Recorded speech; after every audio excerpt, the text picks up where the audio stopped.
पहले तो मैं बिलीव करता हूँ कि जो एग्रेशन है ये फास्ट बॉलर की खूबसूरती है। जब वो एग्रेशन दिखाता है तो ग्राउंड में आपने देखा होगा जो क्राउड मज़ा लेता है उस चीज़ का, तो ये इसी चीज़ का है। दूसरा ये है कि देखिए जब आप एक प्रोसेस से आए होते हैं और एक प्रैक्टिस का जो मकसद होता है आपने वो प्रैक्टिस की होती है, तो आई थिंक वो वही आप मैच में लेके आते हैं।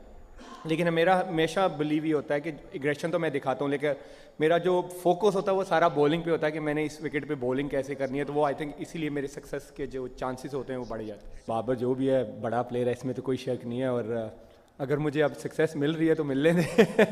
लेकिन ये है कि देखिए वो अर्ली ऑन मेरा यही प्लान होता है कि मेरा अगर नया बॉल स्विंग हो रहा है तो मैं उसको जितना ज़्यादा यूज़ करूं, वो चाहे साइम हो या बाबर हो, क्योंकि आपको पता है दोनों ही बैकबोन है पेशावर ज़ल्मी के। तो टारगेट यही था, और मुझे लगता है कि एज अ बॉलर मेरे जहन में था कि मुझे Babar as a batsman out swing के लिए रेडी होंगे, तो मुझे था कि अगर मैं जगह से अंदर ले आया तो शायद मुझे सक्सेस मिल जाए, तो वो उस वजह से शायद हुआ है। मैं वो वाहिद प्लेयर हूँ कि जिस जगह मुझे माहौल, अगर एज अ प्लेयर, क्योंकि मैं बहुत स्ट्रॉन्ग बिलीवर हूँ कि अराउंड आपके अगर इन्वायरमेंट ना हो तो आप अपने आप को एक्सप्रेस नहीं कर सकते। मैं वो प्लेयर हूँ, अगर मुझे लगता कि यहाँ का इन्वायरमेंट नहीं ठीक, तो ये मेरा दूसरा साल है, दूसरा साल ना होता सबसे पहले, क्योंकि मैं नदीम भाई को 10 साल से जानता हूँ, आज़म भाई वगैरह को। अच्छा इन्वायरमेंट है, सारे खुश हैं, और साउथ की जैसे आपने बात की है,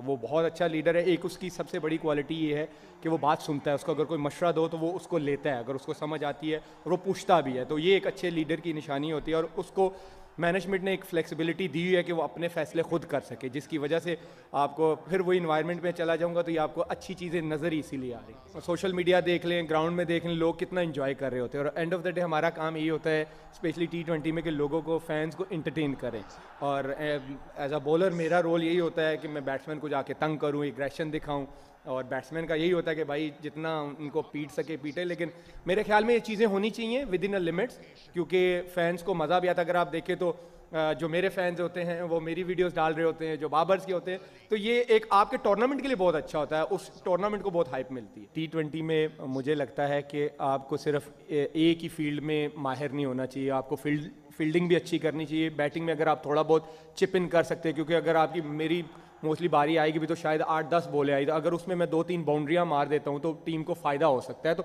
मुझे लगता है ये सब जितने भी यंगस्टर्स हैं, वो फास्ट बॉलर्स हैं, उनको बैटिंग पे भी ध्यान देना चाहिए। और बाकी आपने फ़हीम और खुरम की बात की है, वो बहुत अच्छी बॉलिंग कर रहे हैं, जिस तरह की कंडीशंस डिमांड कर रही हैं, और जो उनको बोला जाता है वो उसको एग्जीक्यूट करने की कोशिश भी करती हैं। और मुझे लगता है कि ये एक अच्छे कॉम्बिनेशन की निशानी भी होती है, और मोमेंटम मुझे लगता है कि T20 में बहुत ज़रूरी होता है, as a bowling unit, as a batting unit.